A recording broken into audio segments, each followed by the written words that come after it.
My first impression of Bruce Lee, that he was a very confident young man. Ed Parker talks so highly of him as being a very proficient martial artist, well-versed in several Chinese martial arts, and that when he spoke, he took command of the conversation very easily, and he was very confident in what he said and what he performed.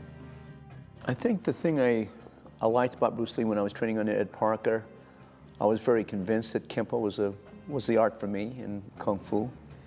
And I think when I met Bruce Lee, what changed, it was everything he did and performed, he proved it. And at that time I was really brainwashed toward the Kempo system. And I think Kempo is a really good system. But with Bruce Lee, what made him is his precise movement. Things he told me were not fully accepted at that time period. The footwork, the way he trained, the use of the equipment, which was very few people at that time period use equipment in the training. But I think that's the basic thing, that he was so way ahead of his time. And as I studied with him, every day I found out that he was definitely way ahead of his time, particularly for that time period. Bruce Lee was, if I can say that, if he had the drawback maybe of he was quick-tempered and a little impatient. He wanted you to get the information really, he really wanted you to get the information, period. And if you didn't learn quickly, he sometimes would go right on to the next subject matter, because in my opinion, he was actually reviewing for himself also. Because when you teach others, you kind of teach yourself. You know, the Greeks said that also, but his was like he would be teaching, and I know really he's running it through his mind, what if it's possible, and he's sort of bouncing it off on me. Everything he quoted sort of fit his martial art. When he said, be soft, yet not yielding, firm, yet not hard, he would show a technique in which he was soft, but yet he wasn't firm. He was hard, but he was actually in control of the situation. So his philosophy really matched what he said. His structure in the class was mainly what he wanted to cover for that day. And for me, the period, most of our workouts were like anywhere from 2, possibly to 3 hours. And even on the short ones, like an hour and a half, we would first go through the basics, basic footwork. Mobility was very, very important to him. So he had agility exercise, he had balancing exercise, he had coordination exercise, he had hand dexterity exercises. He had what he called economy of motion exercise. He had form practice, but not the kind of kata that you're thinking in a traditional martial art. The form is what he called the structure. He had exercises in the training for strength, for speed, for stamina, for grace, for endurance. That was Bruce Lee. He covered all the basic attributes that was needed for a fighter. And then he would go into technique. He says, you have no business in martial art if you're unable to do this, conditioning-wise. He says, if you can't do a certain amount of push-ups, he says, you have no business, because those are what he called the main attributes that help you in the martial art. You know, you can know a lot of material, but if you don't have the stamina to do it, he says, then you won't be able to do it. So he placed, I think I'm safe in saying that he placed almost 60% on physical conditioning, on attributes. The other 40% was on technical. In all honesty, he did not want to teach in the Los Angeles area, because he had run into people in the Seattle and the Oakland area where he felt they had sort of wronged him. I didn't really question him on that. So he had no intention of opening a school in Los Angeles. And at that time I said, Sifu, we really should, this is a beautiful art, you should really share it. I think people would really appreciate it, but he still didn't want to. And then about a year, maybe a year and about 3 months, he decided that he would like to open a school, but it would have to be a very selective few in Chinatown, and that he would allow me to teach a selected few. So he did bring in some of his, what I call people in the movie industry, and he brought in, he says, you can bring in people that you like to bring. So I brought in friends that I had in the martial art, mainly people who were in Kempo. And then he made contacts with other people, and that's how we first started the Chinatown School. He pointed me because he felt that I believed that I could teach it. However, I made a lot of mistakes on the way and learned to teach. Because I think when you teach, you have to learn to be a good teacher. I don't think you're born with that gift. I think teachers are made just like athletes are made through the training. And you make a lot of errors on the way, which I'm sure I made a lot of errors and learned to deal with it as I was teaching. Jeet Kune Do was always an evolution. It was a work in process. It never was the same. When I first started with him, he actually taught me forms. He taught me, I remember, Southern Mantis form about 1/4 of the way. He taught me a Northern Mantis form halfway. He taught me a Cholet Fat form. And that lasted for about a month, maybe a month and a half at the most. And then he would teach me basic kicking, punching. And then, of course, he would teach me Wing Chun. And then he said, okay, it's not in the form, so he started change. He would change, and I think I'm safe in saying that almost at that time, the first year he taught me, almost every month, the curriculum was constantly changing, sometimes very big, sometimes very little, but it was constantly changing. It was never the same, you know. We did a lot of training. In the beginning, we did a lot of sparring, hard sparring, and then he learned how to train that so he wouldn't hurt me, because literally he was way beyond my physical level. But I think I was very durable, so he liked to work with me a lot. And then he had a lot of focus glove drills, which he developed, and that was always constantly changing. In the beginning, we only used the focus glove for punching. He started to adapt it for focus glove. His changing, I introduced him to the football kicking. They didn't call it football kicking shield. We call it the kicking shield. But nobody at that time was putting things like that on the market. So I brought in a shield, foam shield, and an air shield to have him feel for kicking and for punching, which in the beginning he didn't like, and then come back the next week and he'd have a bunch of drills on the airbag and on the foam shield and on the forearm foam shield. And that's the Bruce Lee I knew. There was constantly, he was a work in progress, constantly experimenting, constantly researching, you know, and constantly being very creative in his structure. When I demonstrated with Bruce Lee, like my very first demonstration was right after the International. He had phoned me up and he said that Taki was going back to Seattle and he needed someone to dummy. And I said, he asked me if I would like to do it, and I said, I would love to do it. He says, and I'll teach you, and you be my demonstration partner. Well, the first thing I noticed about Bruce Lee, he never rehearsed. In Kempo, we always rehearsed to almost the 10th degree, where you would fall, where you would roll, what punch you were trying to throw. And his first demonstration, you just punch and kick and I'll take care of the rest. I go, gosh, I didn't feel comfortable. It's just, it'll come out. You just punch and kick and I'll just take it from there. So we never really rehearse. A couple times he said, I'm going to do trapping, and that's about it. I knew that I would punch or he would trap the hand and I would just act natural and I'll just take care of the rest. So that's the main thing he did. He didn't really rehearse on his demonstration, you know. And I always felt uncomfortable with that, because in Kempo we always rehearse, you know. We had routines down and things like that. As he just said, well, I'll just take it from there. You just punch and kick. If I could not hold for him properly in any demonstration, he would just hit my chest. It'll look good anyway, because he's moving so fast that the crowd thought that was just probably part of the way we trained. But he was very, like I said, very spontaneous in a demonstration. He says, if you make a mistake, that's no problem. I'll just take care of it. And I did make mistakes. He just recovered and compensated for when I made the error, and threw me or sweep me or took me down. 3 punches, once in a while a lockup. But that was Bruce Lee. He was just so spontaneous in his approach. I would say he had a natural flair for showmanship. You know, when he walked into a room, he had presence. The minute he walked in a room, he was always in control. He was like center stage, even when he wasn't trying to be center stage.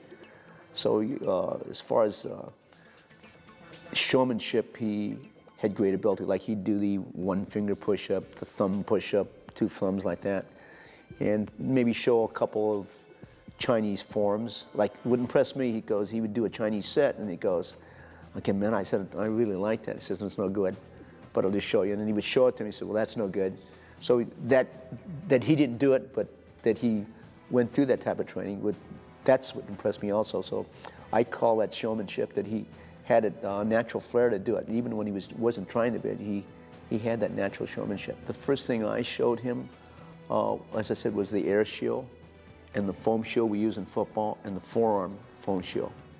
And then he developed drills from that, like round kick, side kick, round kick, throw the rear hand, throw the hook, throw the rear hand, throw the hook.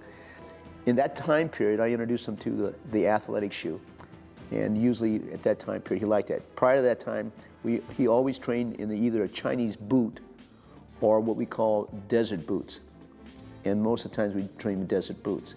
Then we started training in boxing shoes. So he says, let me see. So he took the boxing shoes and he says, let's see, what's how to do it. And then I introduced him to it's called a naval headgear. And he said, like this. So I went down to the sporting goods store and bought 5 for our group.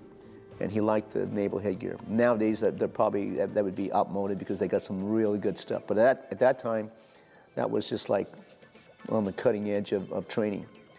I introduced him to the baseball shin guard. That came about because my shins were really hurt because he would always side kick my shin, even playfully. It was very, very painful. I said, well, I'm going to put a stop to that. So I started wearing sometimes a shin guard on the legs so that when he side kicked me, it didn't hurt. Okay.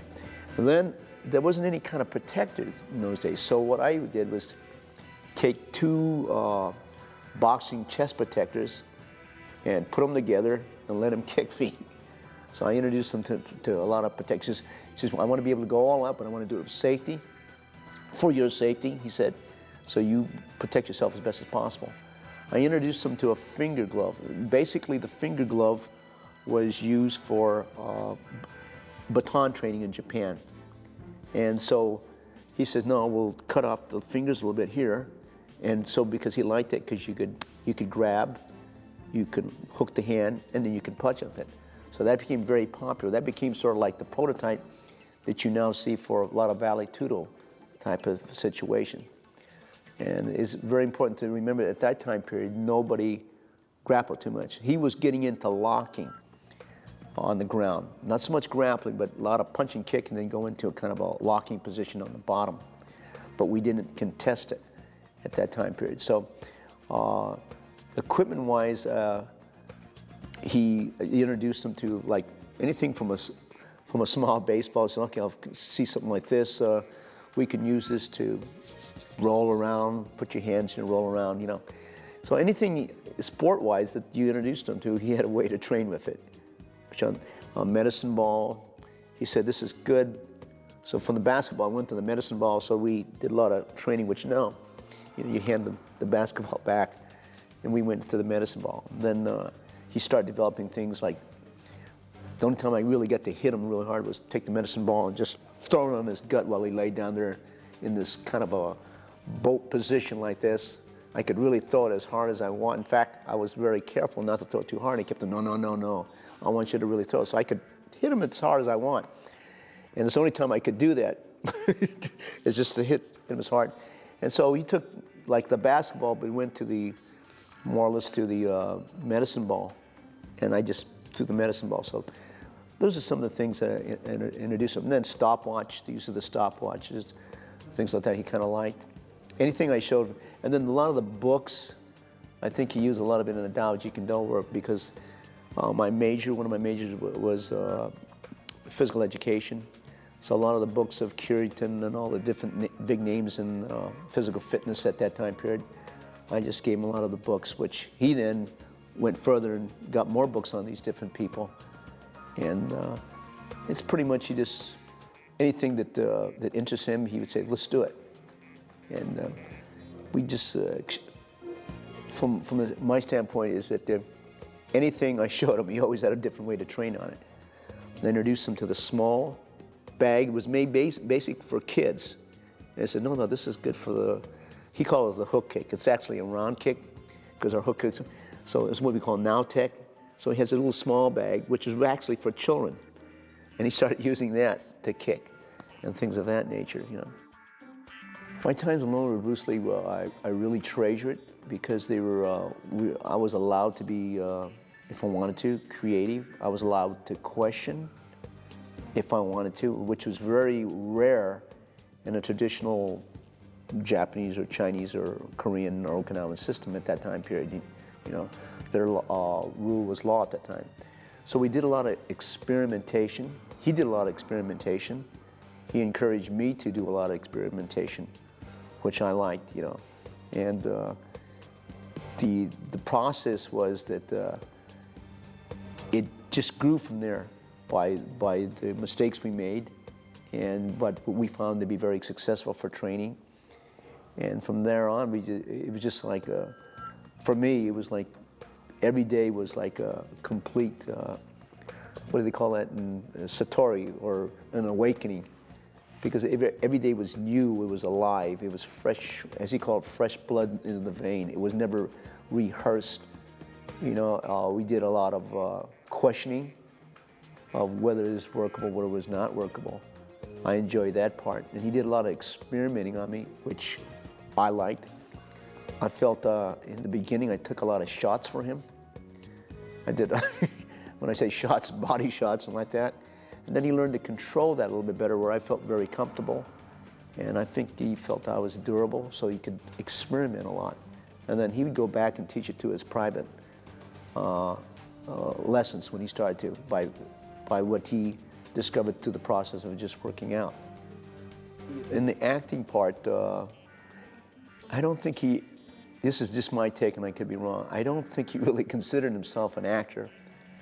But I think he first considers himself a martial artist before an actor. But my own observation of him, he learned to act by just studying books, watching different people. He says that he wasn't going to try to act, he says he was just going to try to be himself. And if he could be himself, then he didn't have to act. You know, he's actually acting out what he really is, or doing what he really is. So his take on acting was just to be natural. And I saw that from his 1 or 2 lines in The Green Hornet to every picture he seemed to be more relaxed. Of course, there's a lot of people who say, well, he's not an actor. I don't know about that because I don't know what a good actor is, but what he was doing was just, he said, I'm just going to express myself, and I wanted just to get across the point through action. Because he says, action is my form of acting. That's the basic line. He said, that's my form of action. It's an expression of what I do. And when I talk, it's just an expression, if he was in that situation, what he would do. For me, that was my first stunt job. And he said he wanted me to double for a mako. And it was called the praying mantis. And he says, you don't have to do the praying mantis set, but you want to look like the praying mantis. And he says, I'm going to have you double. It was very educational for me because that's my first stunt job ever.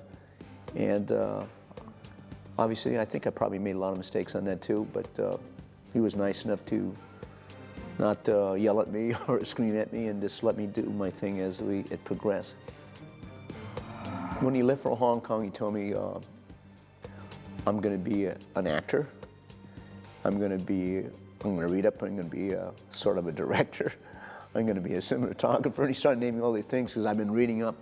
And in my mind, I'm thinking, man, but you're a martial artist. And I'm saying, how are you going to learn cinematography, directing, and all the different parts, lighting and stuff like that, and just overnight, you know? And I didn't say it to him, but in my mind, I'm thinking, I don't think you're ready. And so what he did was study a lot, because he felt it was important to learn a little bit of everybody's job as to highlight his action. He also told me that it had to be more kicking than hands, because hands, you have to widen the motion up. And so that's what he did with a lot of his punching. He widened it up a little bit because it has to take time in the eyes of the camera to register. If he did all the short stuff, it wouldn't register. So he went to kicking because you could see the motion, gives it time for the stuntman to react to it. And he made really a study of it, because he realized, I think in the beginning, he tried to fight, do it like you're fighting, and you can't do it. You know, just like you can take fencers that way too. They could be very good and even collegiate champions, but it's different when you do it for theatrical fencing. And he understood that, you know, about how to make it work, how to time it so you have a pause. He had pauses where most fight scene was, he had the pause where the guy, and he would just stand on that, and then he could, so he knew how to put the pauses at the right time. And that came just by studying different people. He did it a lot by studying Japanese swordplay. And he took a lot from a lot of stuff like dramatically, how to make it more dramatic. And that came about through just studying and using a videotape to see what it would look like. For me, it was a great enjoyment, and for me, it was like, for him, because I know it accomplished what he wanted to accomplish. It was a big thing, so I was happy because he was happy that he had gotten to. I didn't really think, this is funny when I look back, because I really didn't think. I know he always was a good martial artist, but I didn't think, and people said, well, he's not an actor, he's never going to make it. You know, and it's really nice to see a person make it, even though he might not have been the greatest actor in the world, but he had definitely had presence on the screen. He was dynamic, and I knew he could do a lot of things for real, so that made it even more enjoyable to watch him get to that level. The only thing I remember about the Big Boss is that he said he's working with a lot of Thai people, and he thought that was kind of interesting. He had a Thai champion there. He thought it would be nice to, because you know, he could research a little bit there too, and he could also make a film there. So the only thing I really remember about the Big Boss is that he's had a lot of Thai people on the set, and he said he'd like to make a good picture. But my opinion on the Fist of Fury, this is where he really wanted to promote the Chinese culture. You know, that he was not the sick man of Asia, and that's the lines were, I think, were well fitted, because that's what he was always trying to teach, that, you know, there's another part of the Chinese culture that people had not ever seen. Well, he was just ecstatic. He said, well, this picture topped it, and he was just very bubbly over the situation. And he says, I'm going to make it better. The next one, I'm going to make it, I'll top that one too. And he wanted to do that because it brought out the Chinese image. That was his big concern, because he didn't think it was a good image, especially in the Western world with he said the pigtails and with their hands folded through the jacket like that. He wanted, it's too much of a stereotype. And so he wanted to break that stereotype of the Chinese. And he thought that by doing a Chinese martial art, people would appreciate the Chinese culture. And if they could appreciate the Chinese culture, he says, it's a good connection and appreciation of other cultures. And so I'm just doing my small part, you know, to educate the public. He was always in the thing that films could educate faster than anything. He says, you could write a book. He said that there was no videotapes in those days, but he says you could write a book, you know, a booklet or a book. He says, and that doesn't really educate, but one film can educate you. Whether it's the facts are true or not, it educates and people remember it. So I can educate faster through the film than I can through teaching. And I remember that part about, so he says this film is gonna do it. It's gonna educate people on the Chinese and have a different image, he said, for the Chinese. On the way of the dragon, I think he was trying, that's one of the lessons there. One of the lessons was that he wanted to show the broken rhythm, that he was losing, and then when he started using the broken rhythm, that he would regain his proficiency. The other thing is when he tried to show by honoring that there was respect, even to the person. That's why he put the gi over Chuck Norris, and that was a sign of respect, that even though a warrior pays tribute to a warrior, even though he's defeated him. I worked with Bruce Lee on the Game of Death, and they're very educational for me because, again, he says, just be yourself. And he coached me on my scenes and my few lines that I had. And in the fight scenes, we just went back and forth. He established what I should do, what I shouldn't do. And I found him to be a very, very patient coach for me when I was first getting into the business. The bottom floor was supposed to be guarded by karate. And this changed many, many times. The second floor, at least when I was going through, he says, will be guarded by a person very proficient in something like praying mantis. And the third floor would be a kicking system and a throwing system. And then the fifth floor, but he changed the floors. I thought it was supposed to be a weaponry floor, which he wanted me to take care of. And then the last floor was the floor of the unknown, which is he uses Kareem Jabbar as. It has no style. It's the style of the unknown. At each floor, he has to learn how to solve the problem of fighting with that particular plot. And for me, he just called me, he said, would you love to play it? And at the time I was teaching school, I asked my principal, could I take off for 2 months? And he said, well, you're not going to get paid. So I did that. I took off for 2 months and went to Hong Kong. And he says, I'll make sure that you're taken care of, and you can make the picture from there, and then you can maybe put your input, and that might be good, and that's how it started. When we were filming in the New Territories, that was to establish my character as a kind of a disciplinarian and very, very strict with it and harsh to his students. That's why he has me do a lot of different things and sort of be a little bit too abusive with the people I'm working out. That was to establish my character.